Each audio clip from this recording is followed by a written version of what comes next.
Welcome back to Lost Legacies. I'm Matt. And I'm Sam.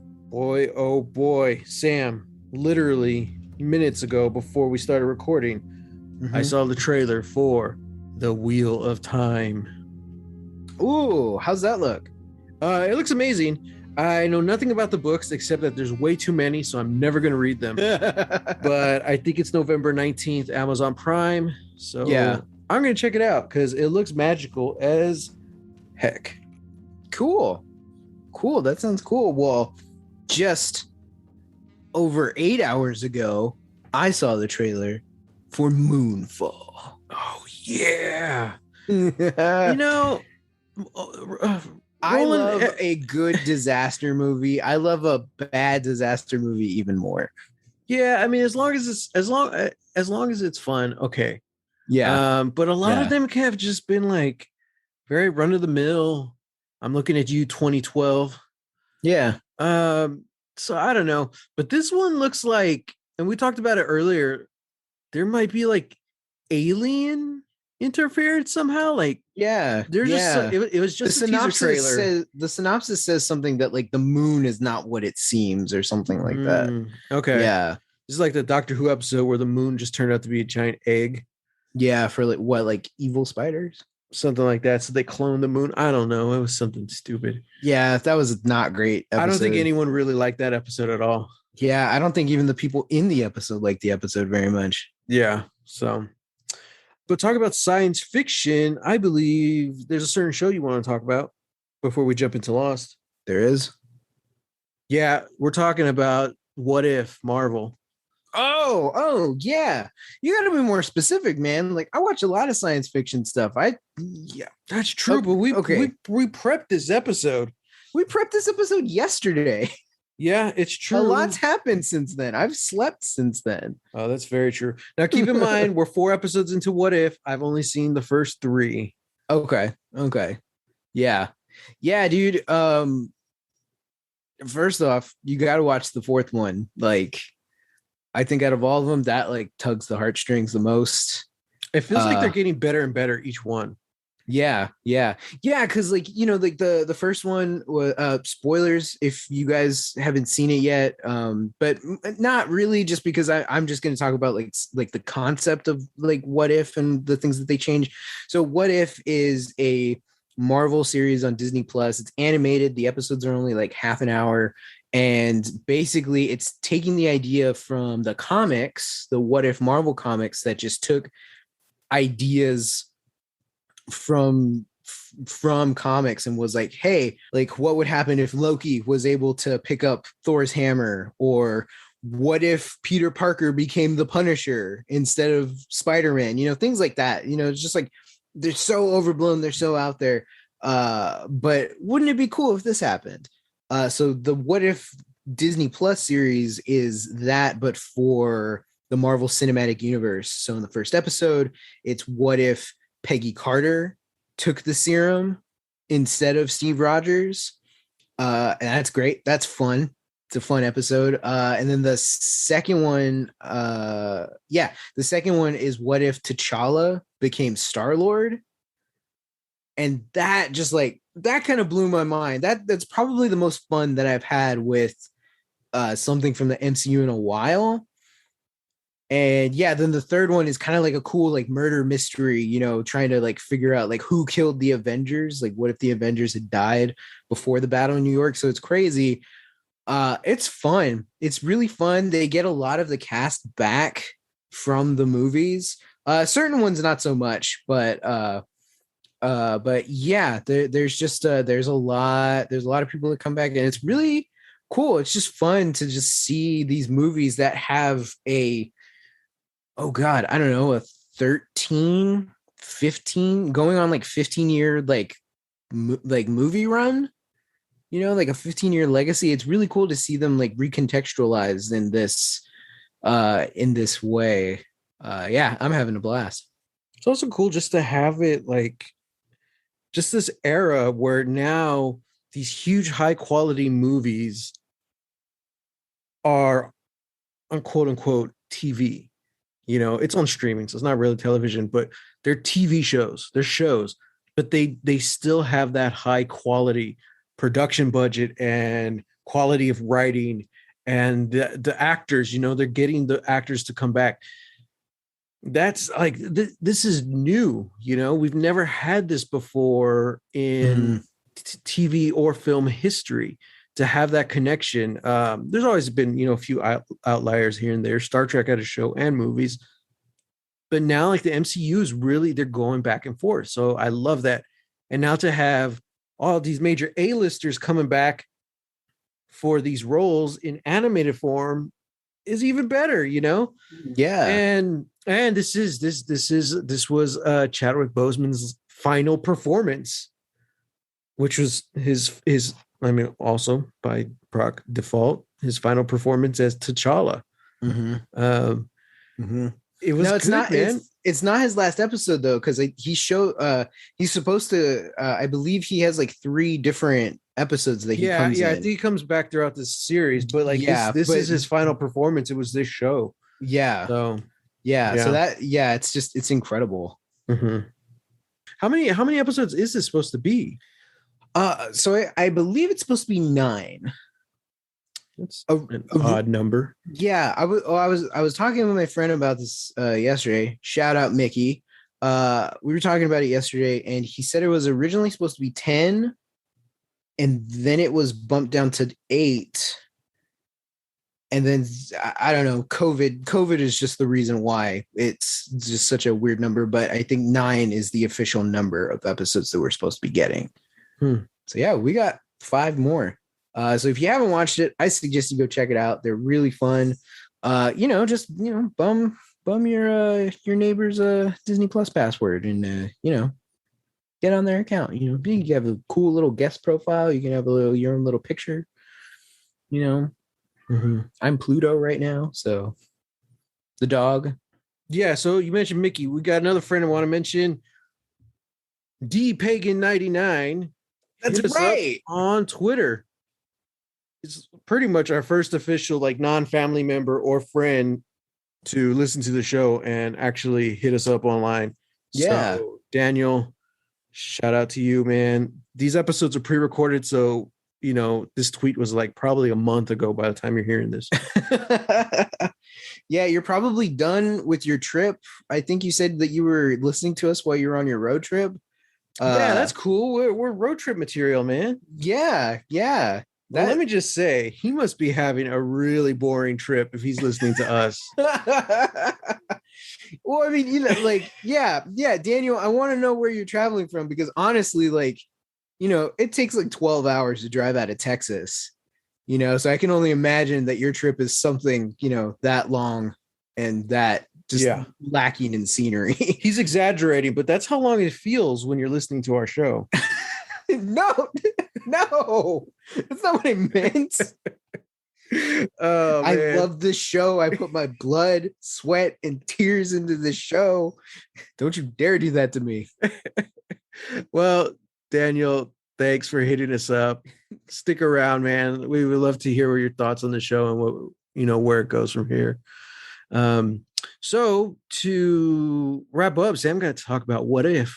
I want to talk about something that I'm currently watched. I watched it. It's done. It's over. I jumped over to HBO Max and I saw, I guess, season 1A of The Nevers. I used to describe this as the X-Men in Victorian London. But it's kind of like, I'm not going to do that anymore because it is a show about people with powers, but it's more like a Downton Abbey with superpowers, because so much of it is about the actual real world events and the way the world was back then. And unfortunately still is kind of, but yeah, essentially the concept of the show is that something happened, some kind of event occurred, and all these people started getting powers. Most of them are women. There are a few men, but it's mostly women getting these powers. And it's like all of them are very like disenfranchised, minorities, misfits, broken. So it's kind of intriguing. And they haven't really addressed it yet, but I'm really wondering, like, that can't be a coincidence, right? So anyway, yeah, that's what this show is about. It's about essentially the two female leads essentially start like an quote unquote orphanage where they take in all these people with abilities and how they're trying to protect them, but also solving the mystery of where they got these powers. Mm. But that's kind of just like the uh I don't know what you want to say. Like that's the that's the steak sauce, you know? The actual meat is the characters, their journeys. Like I fell in love with every single character in the show, including the villains. Well, most of the villains, but even like some of like the bad guys or there's with the exception of few, there isn't really good and evil in the show. It's very much shades of gray. Everyone falls into both categories. And even like the really bad people, they do phenomenal acting. And I'm like, oh God, I want more of this guy. So yeah, it's just I highly recommend it. Because of COVID, they had to shut down. So there's only 6 episodes available, but they're filming the rest, like another 6 right now, which will air next year. And that'll be season 1. So season 1 is going to take like 2 or 3 years for them to actually hit streaming. Damn. But they've also been confirmed for season 2 as well, as far as I know. I think that's right. But yeah, you're going to fall in love with everyone, and it's great. I will say the reason I did not watch this show when it first came out is because of the showrunner, who shall remain unnamed. But your imagination can figure it out. And I know this show is very underrated because a lot of people didn't watch because of the showrunner, which just sucks, man, because we're living in the age of consequences, and I want him to fully face these consequences. But I feel like the show is a victim of it as well. And what everyone needs to understand is nothing, no movie or television show is a one person gig. You know, it takes so many. It takes a village. You know, it takes a village to raise a movie. And yeah, I mean, it's a show about people with marginalized voices, and it's made by those with marginalized voices. So I say everyone needs to check this out. It's such a cool time. It's really fun. And it is weird seeing this guy's name on the episodes, but I will say by the end of these first 6 episodes, he's already gone. So, which isn't bad if you think about it too. If this show goes for hopefully 6 seasons in a movie, Sam, when you look back at it, you're like, oh, okay, this guy had, he was really only there for a few episodes. That's what I'm hoping is kind of the deal in the long term. Right. But I highly recommend it. Badass women doing badass things in badass outfits with a little dash of steampunk in there. Yeah. Yeah. And don't worry, it just has nothing to do with superheroes or anything like that. It's more about the characters' journeys, and actually kind of similar to Misfit show that came out almost 10 years ago. All the powers are character driven, so it's really unique to see everyone's abilities. That's things like cool. that. Okay, so I highly recommend The Nevers. Hit me up on Twitter at _Matt Jimenez, like a good friend Dan did, and let me know what you think of The Nevers. It's super quick. It's 6 hours. You can knock that out in a week. That was a show. I only did 1 episode a night. I didn't binge it because each episode I had to sit back and like, whoa, twists and turns. Yeah, crazy. So what else is crazy? Not as crazy as The Nevers, but what's crazy is this latest episode of Lost. Oh, yeah. So we're talking about season 2, episode 15, maternity leave. After Claire is convinced that baby Aaron is infected, she enlists the help of Kate and Rousseau to find the secret room that Ethan hid her. Is that a complete sentence? Probably not. Sure. Okay. So, man, what do you think about this episode? I really liked it. I really, really liked it. Mm-hmm. I feel like this is the thing with Lost, where it's like it's doing the thing of, okay, we're gonna have like cool, like bunch of like great episodes right out the gate, kind of some middling ones, some not great ones, and then, but then we're gonna throw in a couple more good ones, like really keep you going and stuff. And I feel like these last like 3 episodes, including this one, like they've been solid. They've been some of the best episodes of the season, maybe even of the series so far. Also, this episode, I think, with the exception of the premiere, is the only episode that doesn't have flashbacks to any place other than the island. No, like the premiere had flashbacks. You're thinking about the episode with the other survivors. Yeah, that's true. Yeah, but the pilot did have the flashbacks of the plane. Yeah, that's what I noticed about this too, because the first flashback, you see Claire is talking with her doctor, talking about his baby and all that stuff, and then it reveals that her doctor is Ethan. I was like, yes, I remember. Like, all these flashbacks are on the island. So Claire's flashbacks for this episode was essentially that 2-week period in season 1 where she had been abducted and she lost all her memories. So I thought that was really, really cool, really clever. Also, Claire's like such an underused character, which is so weird because I feel like she's so important, you know? We've talked about this before. Right? Her backstory has ties to the island. No one else other than Hurley really does. Yeah. You know, or it has ties, or there's something mysterious about her life that leads onto everyone else. You could kind of believe like, these are great backstories. They're just full human being characters just living life. And they ended up on this island, maybe for a reason, maybe not. But Claire and Hurley, it's like, no, something brought them here. Hurley's, it was his supposed quote unquote curse and the numbers that brought him here. Something about Claire brought her or the baby or both to this island. And we don't know what. We don't know why. So I just find it very odd that we get so little Claire on this show when she seems like we should be getting her more. Yeah. That being said, though, I did have some issues. Okay. I don't know if it was just Emily DeRaven's acting or it was some production issues. But there was some very questionable acting in this episode. And I'm not one to really call that out because I'm like, look, everyone has different skills, different experiences as acting.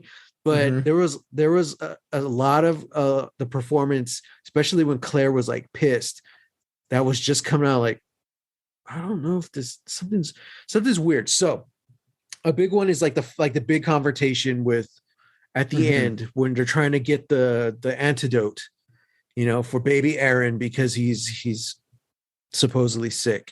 So they finally find the room and Claire's freaking out with Kate and Russo, and like it was either not very great acting, or this is my first theory, there was audio issues.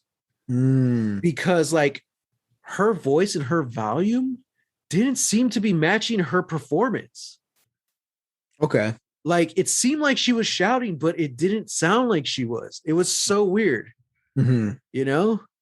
It kind of sounded like this, Sam. I'm just rehearsing. I'm not really yelling at you. I'm just raising my voice and shaking my hands.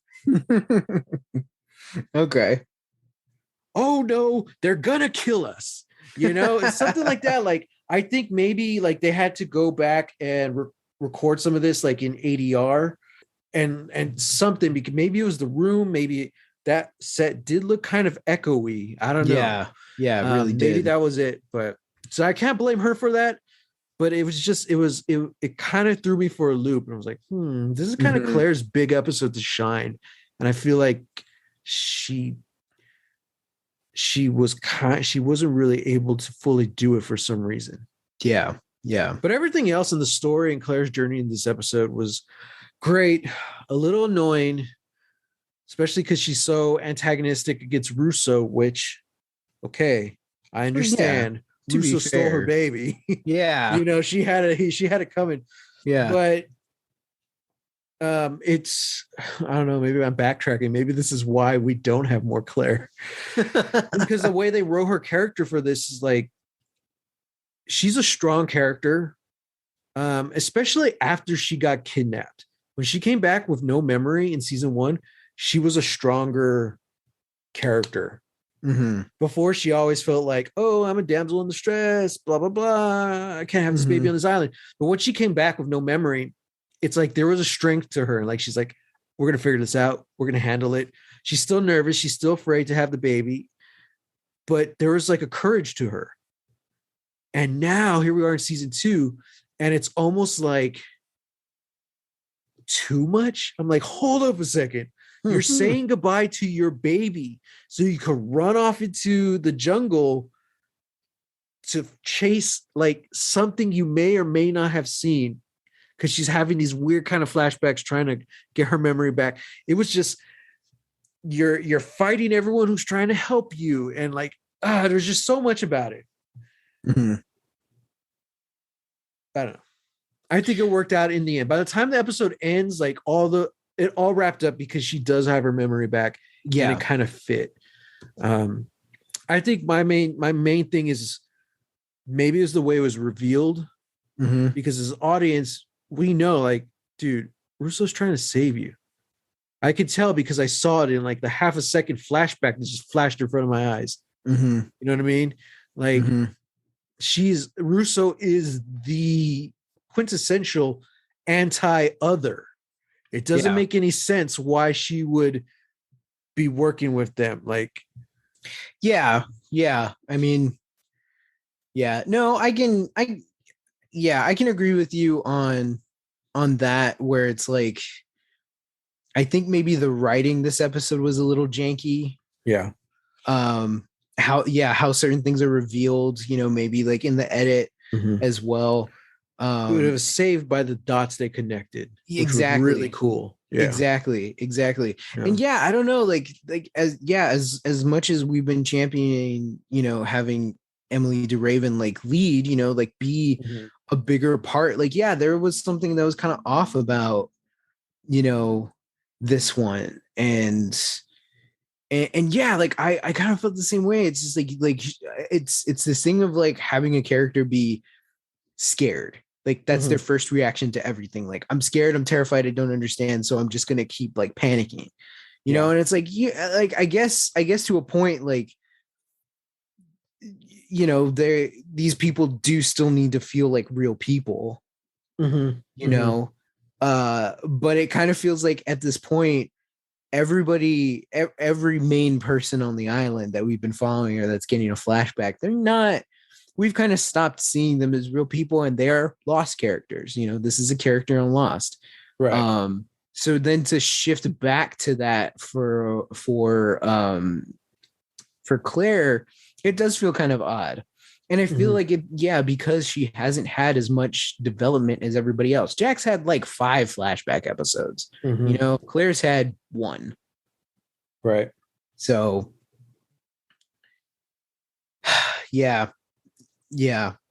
but it is also, like you said, like the thing that saved this episode was the dots that were connected. We get to fill in the gaps of Claire's missing 2 weeks, seeing at least what Ethan was doing, even if we don't understand what he was doing. Right. Yeah.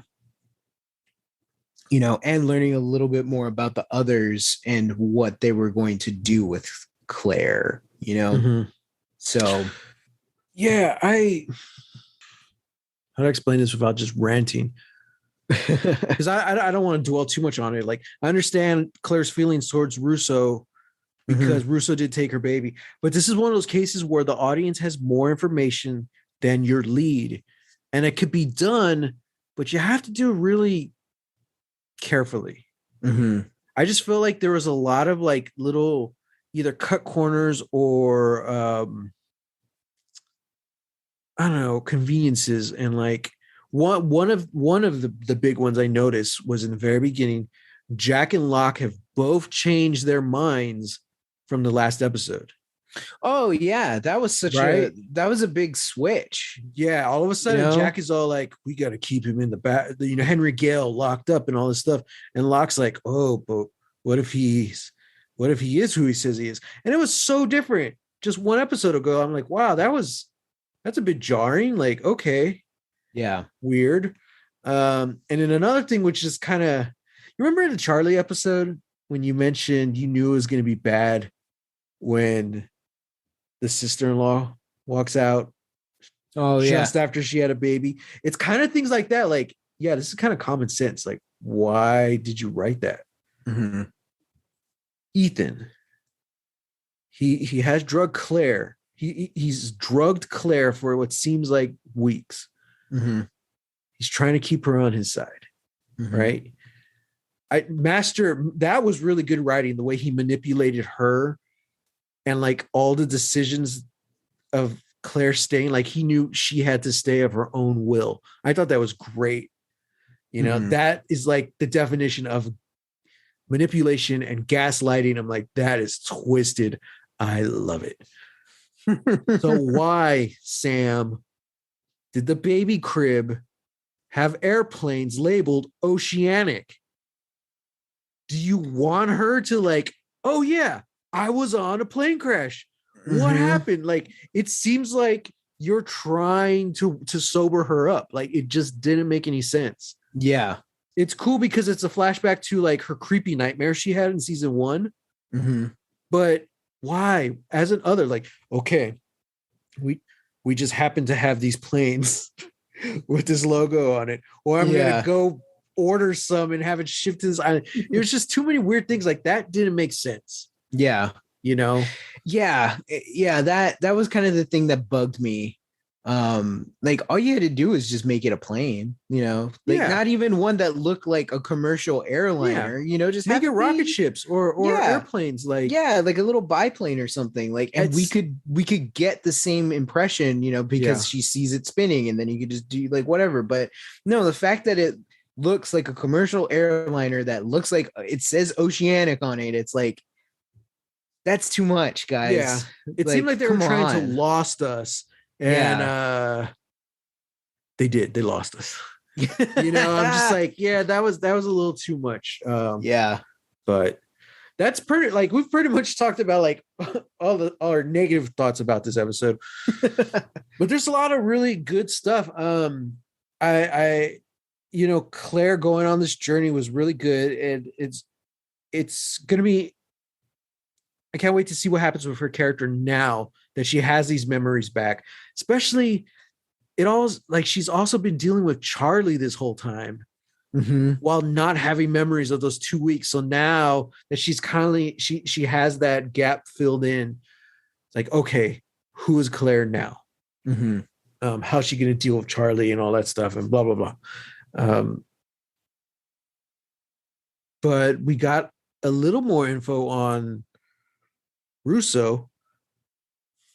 We're kind of led to believe her teenage daughter is still alive and she helped Claire escape. That's kind of, the way they set it up. So that's nice. That was a great just acting moment from Mira Furlan. That last scene where she finds out, Alex might be alive still. It's like, wow. So that was good. I mean, there's a lot of cool stuff.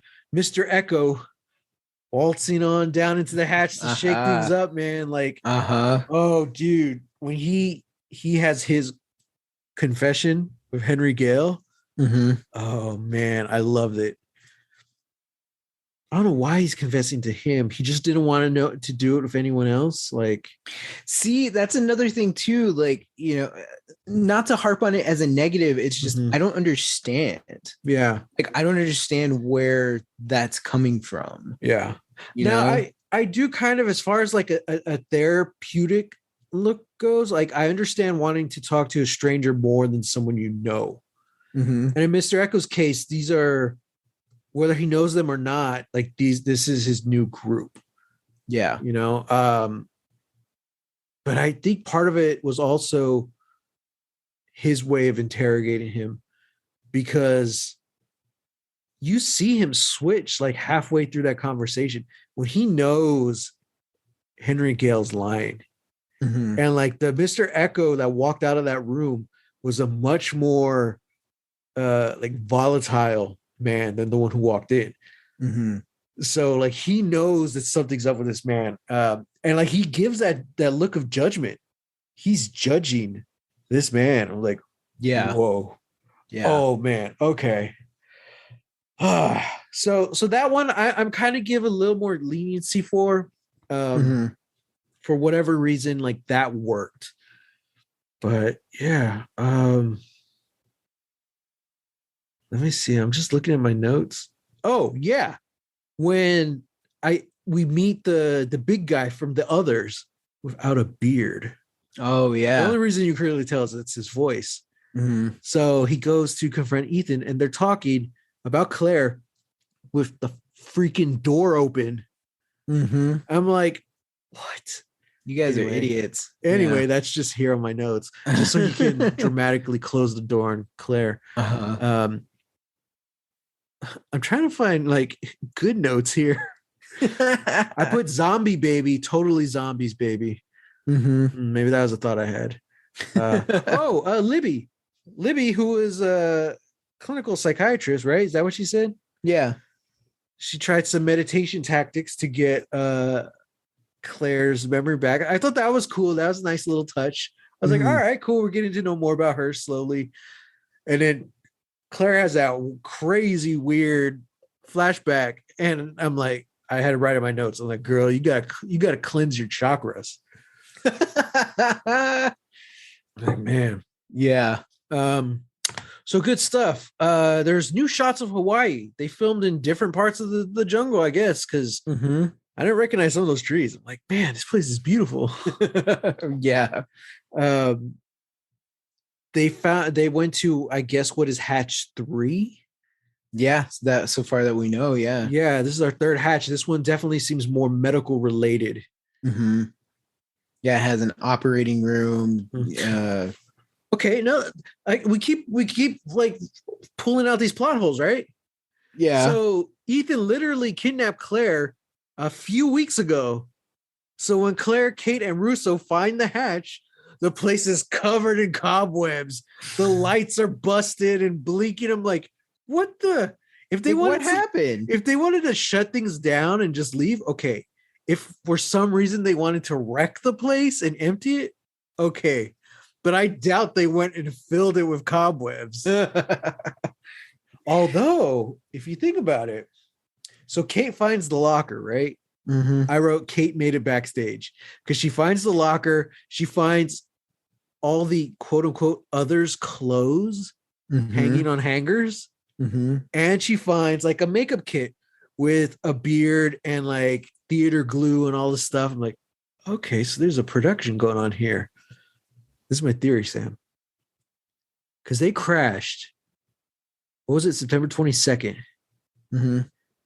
So a little over a month in. Okay. So a couple weeks go by. Ethan kidnaps Claire. He go through their thing for 2 weeks. She escapes. Ethan gets killed, right? Now we're a few weeks after. So that would put us around the time of Halloween. So this is what happened. Claire escapes. Ethan gets killed. The others have their annual Halloween bash in the medical hatch. And then they shut it down and leave. That's why there's all the cobwebs.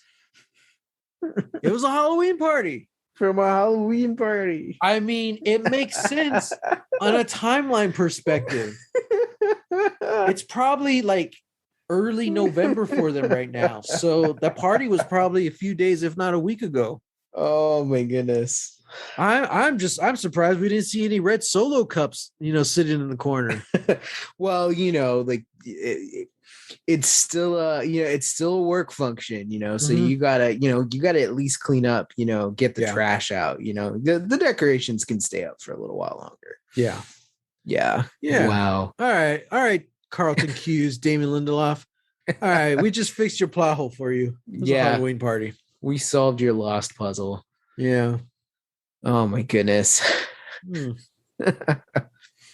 Oh, also, they used Catch a Falling Star as the little tune that the planes play for the baby.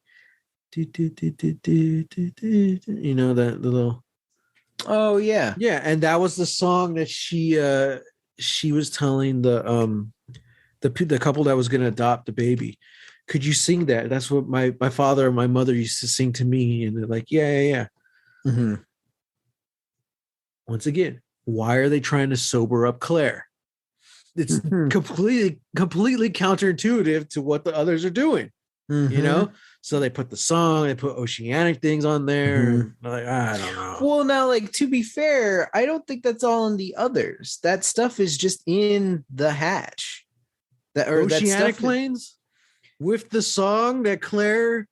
Why would the others have access to that? This is a Dharma facility, and so far as we know, Dharma and the others, at least at this moment in time, don't have anything to do with each other. So Dharma knew Claire was going to be there, or it could just be the lost thing. Something drew her to this island.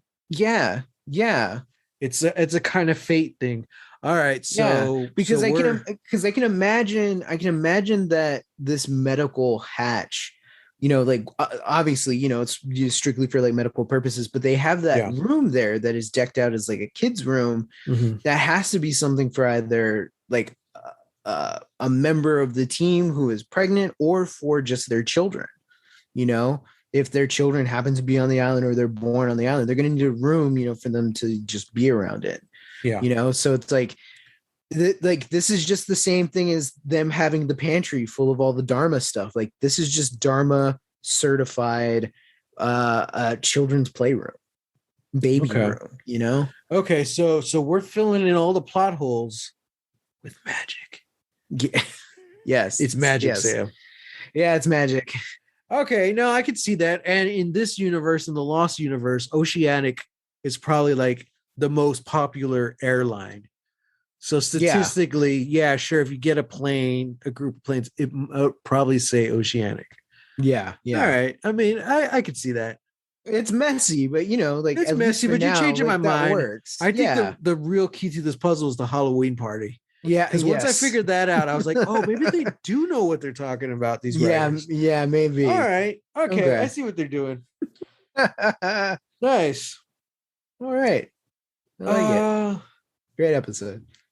Yeah, it was cool. It was fun. It did just enough world building and answered enough questions, and also bring up more questions that I was content with. I was like, okay, cool. Yeah. I kind of wish there was more episodes like this. Less plot holes, please. But I think all in all, it was if you have bad episodes, great episodes, and then just the good ones in the middle, I think this is a good one. And despite the plot holes, I think it might be one of the better good ones, just because it has so many connections to like the lore and things like that. In fact, I bet the writers focus mostly on the lore and the connection to the island more than the actual like little details. Potentially, yeah. This episode was very theatric, They took the time and left the door open so Claire could hear everything, just so he can dramatically close the door in her face. Oh, yeah. Maybe the others are just like, they're just like theater students from Berkeley. I was gonna say, what if they're just they were on like one of like the Disney cruise lines? Yeah, their ship capsized and realized, capitalism is against everything I hate. So they just dove off the Disney cruise, found an island, and they're like, hey, let's just we're just gonna run around on this island, and we're gonna do in real life theater. Right now they're going through their adult Lord of the Flies adaptation, so they've got to, they got to be sneaky, they got to go around, they got to look messy, they got to look dirty, but like they underneath it all, they are all classically trained, thespians. Probably you've got some from Berkeley, you got some from Juilliard, and then you got some from like NYU and SVA. You got some even some of the LA. Well, if you're an actor from SVA, you're screwed because you didn't get any acting training there. I'll tell you that firsthand experience.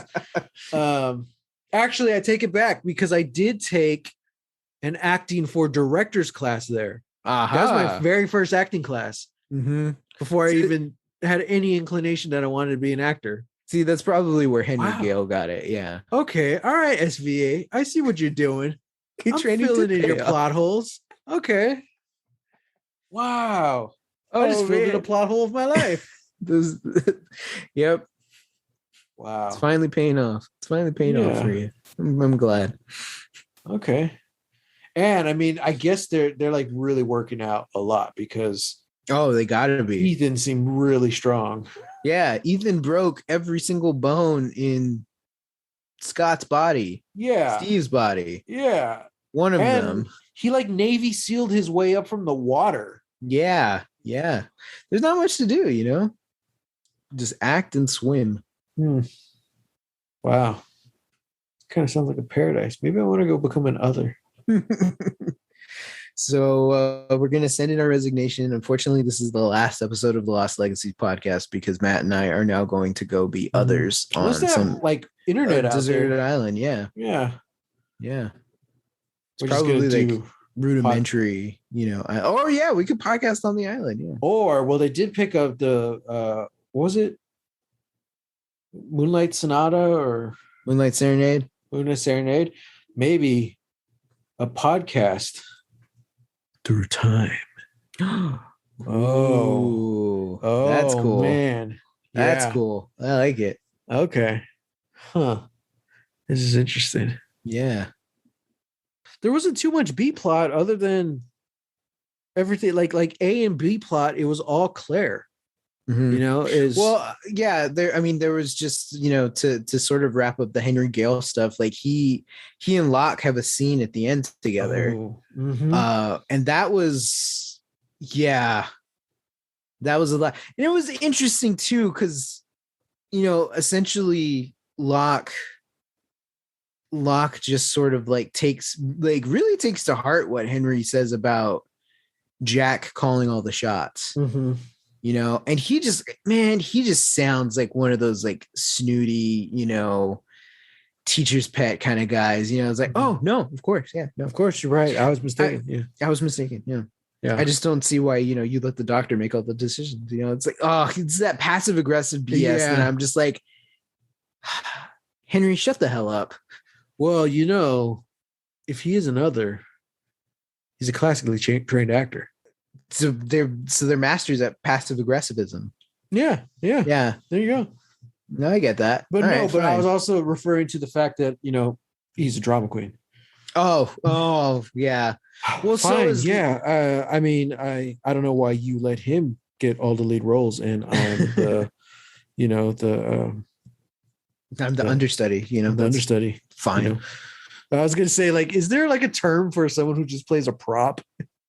It should be, right? Yeah.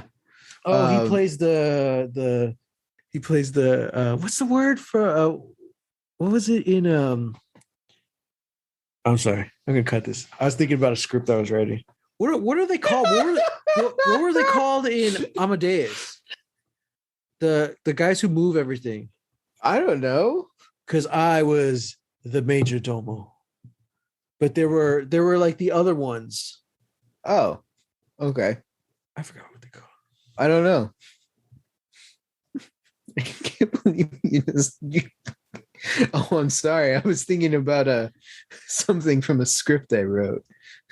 There's a script I wrote once. Wow. That's my favorite line from a script I wrote. Valet, I was thinking of the word valet. How did I forget that? The valet.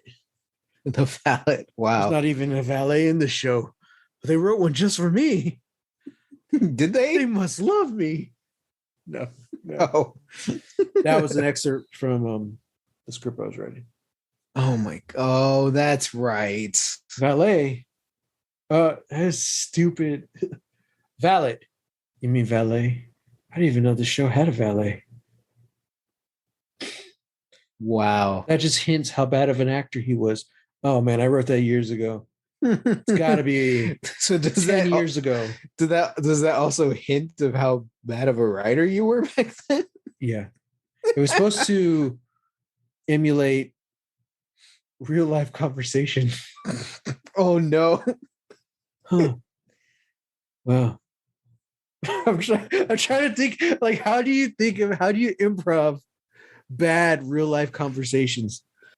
Honestly, I think you just have to be a student of character, and you have to sit in a lot of coffee shops and overhear a lot of bad coffee dates. Yeah. That's what you have to do in order to like truly improv a bad or an awkward conversation. Mm-hmm. Yeah. Let's wrap this up. Who's MVPs for this week? Well, let me just do this. I'm going to give a very hearty shout out to Emily DeRaven. Okay. Okay. One, just because I feel like this was her episode and it was a little flubbed for various reasons. I'm just really happy that she finally got to do something that didn't involve Charlie, and she gets to have an episode that's kind of her own. Yeah, I think she really pulled through. This was a very cool episode for her, and I want to see more. But that being said, if I have to choose an MVP, I'm gonna have to give it to Mila Furlan. Oh, okay. Yeah, interesting. Even though Rousseau was like a tertiary character in this at best. See, it's interesting. Like, we're talking about like the others are just actors. It's like they're bad theater students or they're good theater students, depending on your definition. We're making fun of that, but Mila Furlan is coming on the show and she's bringing her A game. She's on a whole other level that every episode, man. Yeah, every episode. She's on another level that I don't think anybody on Lost has yet to match. She has this constant haunted expression. When Claire points the gun at her and she just walks into it and says, "Do it." Like any other time I've seen that in a movie or a TV show, it's always been like a tough guy thing, like, do it. Even if it is to sort of be like, yeah, end my pain, do it. Go ahead and do it. She comes in and it's like she hadn't even considered it until this option presented itself. And if this is a way out, I'm going to take it. I wonder how much influence she had over the character, because I know in the past we've talked about how the character Rousseau was initially like the key for a lot of information. Like when they brought her onto the series, the goal was that she was going to reveal a lot about the others, about the mysteries. And that was the episode where a lot of the studios started pushing back. They said, no, you can't reveal this much this early. We want the show literally to go for 10 seasons. You can't reveal all this. So they ended up changing the whole Rousseau storyline and episode, or at least slowing it down. So with that mindset, I'm thinking, well, it sounded like she had a lot of dialogue, or she was going to be talking a lot. So I'm really wondering, because like I think Rousseau works so great as a character because Mira Furlan is very quiet. When she does speak, you listen. Yeah, but she's not a talker. She doesn't talk. Even her conversations are quick and short.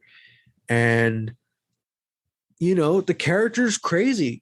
She's gone through all this trauma and she's been alone for so long And Mira Furlan, man, I don't know what she studied to get into this headspace, but she found it. You know, you can easily go wrong when playing a quote unquote crazy character, but she really brings the heart out of Russo, and just the feelings. So you never think of her as crazy while you're watching her performance. You could see the heartbreak, you could see the loss, and that's just a credit to her, man. Well, that surprised me. I was going to make a joke like, well, fine, I'm going to make Emily DeRaven the MVP because I'm not a dick. But I completely agree with everything you just said. That is why I'm choosing, I'm going to butcher this, William Mapother, the guy who plays Ethan. Oh, okay. Mapother. Okay. Mapother. William Mapother. Yeah, Ethan is such a twisted character, and like he really needed to sell it. And you could see that there was some, I guess maybe some empathy from Ethan. He did care, but he's still going to do his job. He's going to cut Claire open and get that baby. But then again, maybe that empathy was just part of the show because he was trying to get Claire on his side. Willingly stay. And it works when Claire's fighting the girl Alex because she doesn't want to leave. She thinks she's safe with Ethan. We believe it because of that performances. William Mapother's performance. That's why we believe it. So I got to give it to him. So I do, again, I feel bad not giving it to Emily DeRaven, but like we said, there's just something off about that performance. Don't know what it was. Yeah. But next week is going to pose a new set of challenges, Sam, as we talk about season 2, episode 16, The Whole Truth. Locke finds a new way to test Henry Gale's story. Meanwhile, Sun's past may be coming back to haunt her on the island. Ooh. Interesting.